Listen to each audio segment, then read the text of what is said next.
আসসালামু আলাইকুম। আমি মোহাম্মদ আলামিন খান তামিম, ম্যানেজমেন্ট স্টাডিজ বিভাগ, বরিশাল বিশ্ববিদ্যালয়ে আছি। আজকে তোমাদের সাথে আলোচনা করব তথ্য ও যোগাযোগ প্রযুক্তি একাদশ দ্বাদশ শ্রেণীর। তোমাদের সাথে কিছু ফাইনাল সাজেশন শেয়ার করব, যেগুলো তোমাদের বুঝতে এবং তোমাদের এক্সামে সাহায্য করবে। এবং এই ফাইনাল সাজেশনগুলো তোমরা যদি মানো এবং এই ফাইনাল সাজেশন যদি তোমরা বুঝো, এখান থেকে তোমরা যদি ভালো করে সাজেশন নিতে পারো, আমার মনে হয় তোমাদের এক্সামে যে মার্ক আছে, মার্ক ডিস্ট্রিবিউশনের 75 তো এমসিকিউ এবং সিকিউ মিলেই হয়। সেই এমসিকিউ এবং সিকিউ 75 নাম্বারের মধ্যে তোমরা 70 ওভার করে ফেলবে। তোমাদের জন্য 70 ওভার করা সহজ হবে বলে আমি মনে করছি। কারণ আমরা জানি এমসিকিউতে 25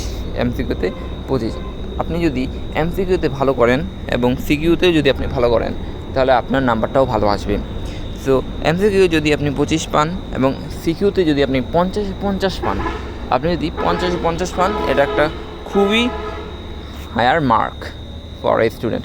সো এই মার্ক যদি আপনি পান, সর্বোচ্চ মার্ক যদি পান, আপনি কেউ ঠেকাতে পারবে না। আমি সেখানে বলবো যে 25 থেকে এমসিকিউর 25, সিকিউর 50, এই দুইটা মিলে যদি আপনার 70 মার্কও আসে, তাহলে আপনার ক্ষতি কী? সো আপনি 75% মার্কের মধ্যে আপনি 75% মার্ক আপনি ইজিলি কভার করতে পারবেন। আচ্ছা, এই 70 মার্ক কিন্তু আপনাকে আগিয়ে রাখবে। 70 মার্ক হচ্ছে লিখিত এবং এমসিকিউ। আপনি যদি এই 70 মার্ক আপনি পেয়ে যান, আপনার যে প্র্যাকটিক্যাল নাম্বার 25 নাম্বার আছে, সেখান থেকে আমি ধরলাম 5-20 পান, আপনি কিন্তু একটা হায়ার মার্ক পাবেন। আপনি A+ সহ পাবেন, অর্থাৎ আপনি 90 পাবেন। অর্থাৎ আইসিটিতে আপনি A+ সবচেয়ে সহজেই উঠাতে পারেন। আমরা অনেকেই মনে করি আইসিটিতে মার্ক তোলা কঠিন, কিন্তু না, ব্যাপারটা এর উল্টো। এতে এই আইসিটির মাধ্যমেই কিন্তু সবচেয়ে বেশি মার্ক ওঠানো যায়। সো আসেন, কথা না বাড়িয়ে আমরা প্রথম অধ্যায়ে চলে যাই এবং আমাদের অধ্যায়গুলোকে আমি কীভাবে ভাগ করেছি এটা একটু বুঝি। আপনাদের যে আইসিটি বইটা আছে, সেই বইটাতে 5টা অধ্যায় আপনাদের জন্য গুরুত্বপূর্ণ এবং লাস্টের একটা অধ্যায় আছে, সেটা হচ্ছিল কি ডেটাবেস সম্পর্কে। এই ডেটাবেস সম্পর্কে যেহেতু আছে, সেটা হচ্ছিলো আপনাদের জন্য বেসিক। ওইখান থেকে সবচেয়ে বেশি আসে না, কোশ্চেন করে না, কারণ এটা হচ্ছিলো আপনার জন্য এমসিকিউ থাকতে পারে, অনেক সময় আসলে প্র্যাকটিক্যালও থাকতে পারে। কারণ ডেটাবেস থেকে আপনার প্র্যাকটিক্যালে বেশি করা হয়, এক্সেল, MS ওয়ার্ড এখান থেকে বেশি করা হয়, সেহেতু ওটা থেকে আপনাকে কখনোই সিকিউ প্রশ্ন করবেন না স্যাররা। প্রথম অধ্যায়, দ্বিতীয় অধ্যায়, তৃতীয় অধ্যায়, এই 3টা অধ্যায় যদি আপনি ভালো করে পারেন, আমার মনে হয় আপনি এখানে অন্তত পাস করে ফেলবেন। প্রথম অধ্যায়, দ্বিতীয় অধ্যায়, এই দুইটা হচ্ছে থিওরি পার্ট। সো এই থিওরি পার্ট এত কঠিন না বিষয়টা, যদি আপনি ওই মিডিয়াম টাইপের হন, এত কঠিন না। তৃতীয় এবং চতুর্থ, তৃতীয়তে কিছু অঙ্ক আছে, চতুর্থতেও HTML আছে, পঞ্চমে প্রোগ্রামিং আছে। সো HTML শেখা অতটা কঠিন না, প্রোগ্রামিং শেখা যতটা কঠিন। সো HTML ভালোভাবে প্র্যাকটিস করুন। আমি মনে করি HTML থেকে আপনাকে ভালো নাম্বার উঠাতে পারবেন যদি প্র্যাকটিস করা থাকে। আচ্ছা, প্রথম অধ্যায় থিওরি, দ্বিতীয় অধ্যায় থিওরি, তৃতীয় থিওরি সহ হচ্ছে আবার ম্যাথও আছে, চতুর্থ অধ্যায় HTML এবং পঞ্চম অধ্যায় প্রোগ্রামিং। এখান থেকে আপনি যদি প্রথম অধ্যায় থেকে একটি, দ্বিতীয় অধ্যায় থেকে একটি, তৃতীয় অধ্যায় থেকে দুটি, অন্তত দুটি আসবে, তৃতীয় অধ্যায় থেকে দুটি আসবে, যেহেতু ম্যাথ আছে এখানে, দুটি আসবে। চতুর্থ অধ্যায় থেকে একটি, আপনি এখান থেকেই দেখতে পাচ্ছেন যে আপনার 5টা কাভার হয়ে যাচ্ছে। উপরে দুইটা 4টা 5টা, 5টা কাভার হয়ে যাচ্ছে। সো এখানেই যদি আপনার 5টা কাভার হয়ে যায়, তো আর তো লেখাই লাগে না। সো এখানে আমি যেভাবে আলাদা করেছি, ম্যান্ডেটরি, অপশনালভাবে, আসলে এটা আপনার জন্য খুবই গুরুত্বপূর্ণ। আপনার জানা দরকার যে আপনি অবশ্যই কোন অধ্যায়কে টার্গেট করে আপনি সাজেশনটা নেবেন, কোন অধ্যায়টাকে আপনি সাজেশন করে টার্গেট করে আপনি লিখবেন। এবং এই টার্গেট কিন্তু আপনাকে অন্যান্য স্টুডেন্ট থেকে আগিয়ে রাখবে। তো আপনাকে আমি সাজেস্ট করব তৃতীয়, চতুর্থ, পঞ্চম এই তিনটাকে আপনি ভালোভাবে প্র্যাকটিস করতে হবে। এখানে আপনাকে পরীক্ষা দিতে হবে, ভালোভাবে পড়তে হবে, পরীক্ষা দিতে হবে। যদি এখান থেকে আপনি ভালোভাবে তৃতীয়, চতুর্থ, পঞ্চমটা আপনি শেষ করে ফেলেন, আমি মনে করি এখান থেকে আপনার 40 মার্কের উপরে আপনি কভার করে ফেলবেন। 40 মার্কের উপরে আপনি কভার করে ফেলবেন। এবং আমরা এখানে হচ্ছে এই যে অধ্যায়গুলো দিচ্ছি, এগুলো আছে ম্যান্ডেটরি, যেগুলো এখান থেকে আপনি এমসিকিউ অবশ্যই পাবেন। প্রথম এবং দ্বিতীয় অধ্যায় থেকে আপনি অবশ্যই ম্যান্ডেটরিভাবে এমসিকিউ অনেকগুলো কমন পাবেন। আচ্ছা, যেমন এখানে আমরা একটা উদাহরণ দিয়ে দেখছি যে প্রথম অধ্যায়ের সবচেয়ে গুরুত্বপূর্ণ, সবচেয়ে এমসিকিউওয়ালা, একটা সিকিউওয়ালা যেই লেসনটা আসে সেটা হচ্ছে বিশ্বগ্রাম। বিশ্বগ্রাম থেকে আপনাকে অবশ্যই এমসিকিউ দিবে, অবশ্যই আপনাকে প্রশ্ন দিবে। আপনাকে প্রশ্ন যদি দেয় সৃজনশীল, এখান থেকে প্রতি বছরই কিন্তু প্রশ্ন আসে। হয়তো কয়ে জ্ঞানমূলক প্রশ্ন দিতে পারে, খ অনুধাবনমূলক প্রশ্ন দিতে পারে, অথবা অনেক সময় প্রশ্ন দিয়ে থাকে, প্রশ্ন দিয়ে থাকে। বিশ্বগ্রাম সম্পর্কে ধারণা থাকতে হবে, বিশ্বগ্রাম কী করে এবং বিশ্বগ্রামের মাধ্যমে আমরা কী কোথায় কীভাবে আসলে জানতে পারি, এই বিভিন্ন ইনফরমেশনগুলো আপনাকে ধারণা রাখতে হবে। আচ্ছা, বিশ্বগ্রাম গুরুত্বপূর্ণ এবং বিশ্বগ্রাম থেকেও কিন্তু প্রশ্ন হয়। দ্বিতীয়ত তারপর হচ্ছিল টেলিমেডিসিন আছে। টেলিমেডিসিন ছাড়াও স্মার্ট হোম আছে। এই টেলিমেডিসিন, স্মার্ট হোম এগুলো কিন্তু কখনো আপনার প্রশ্নে আসবে না, প্রশ্নে আসবে না।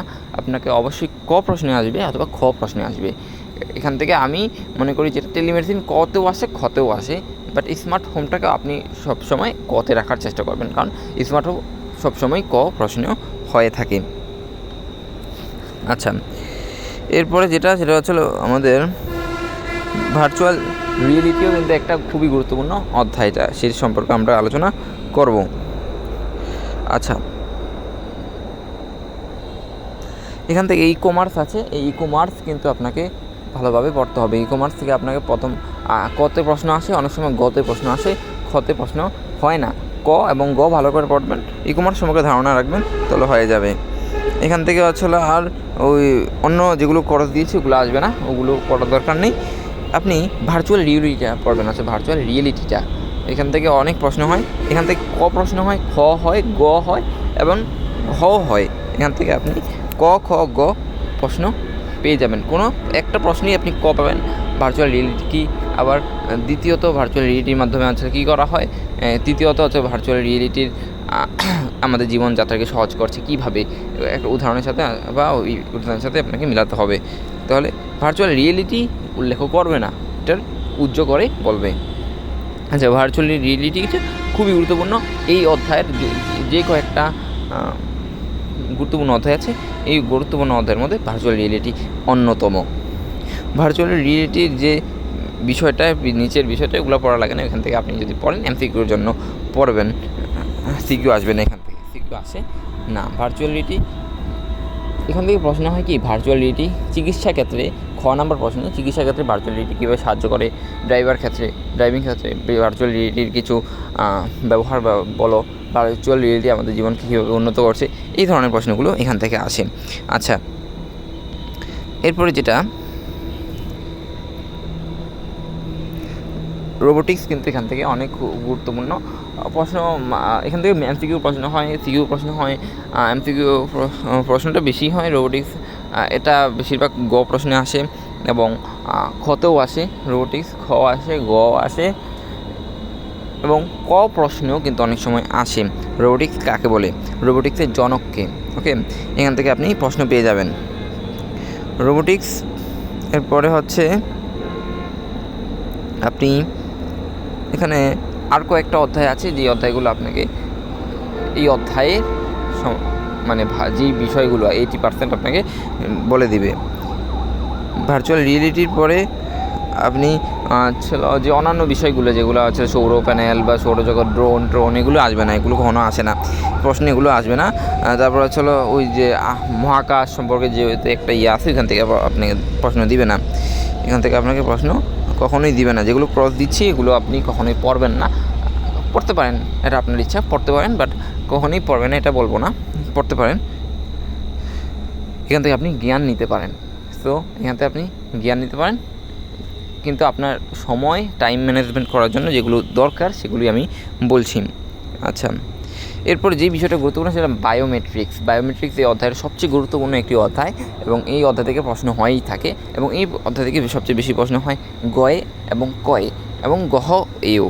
তাহলে ক্ষয়ও কিন্তু বেশি প্রশ্ন হয় না, ক, ক এবং গহ এই তিনটাতে বেশি প্রশ্ন হয়ে থাকে। বায়োমেট্রিক্স কাকে বলে? গ উদ্দীপকের সাথে ওই প্রযুক্তিটার মিল দেখাও, কোন প্রযুক্তিটার মিল আছে এটা দেখাও, এই ধরনের প্রশ্ন আসে এই অধ্যায় থেকে।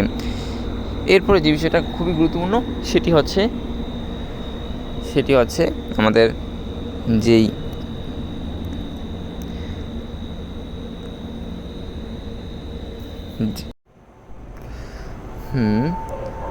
ন্যানো টেকনোলজি সম্পর্কে পড়তে পারেন। ন্যানো টেকনোলজি থেকে প্রশ্ন আসে, কতে প্রশ্ন আসে এবং কতেও প্রশ্ন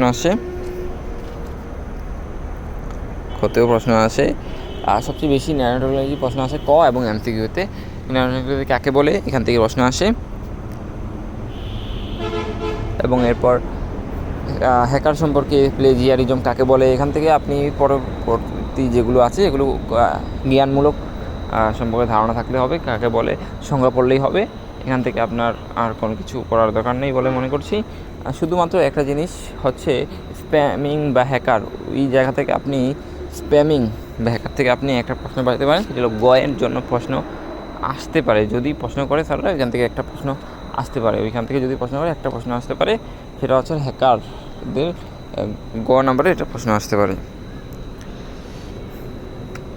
এবং যেগুলো ক্রস চিহ্ন দিলাম, যেগুলোতে আমি কাটা দিলাম, ওইখান থেকে প্রশ্ন আসবে না এবং ওইখান থেকে প্রশ্ন আসেনি আগে।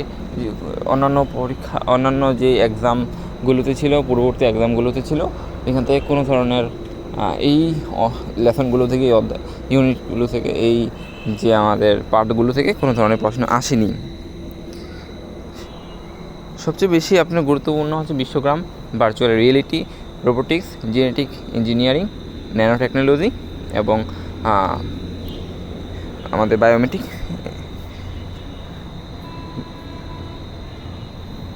এখান থেকে আপনি প্রশ্ন পেতে পারেন।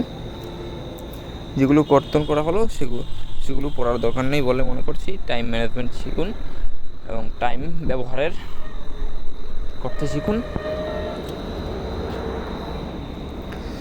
আজকে এ পর্যন্তই। অন্য ভিডিওতে অন্য সাজেশন নিয়ে আসবো। সে পর্যন্ত সবাই ভালো থাকুন এবং আরও শিক্ষামূলক ভিডিওতে আমার চ্যানেলকে সাবস্ক্রাইব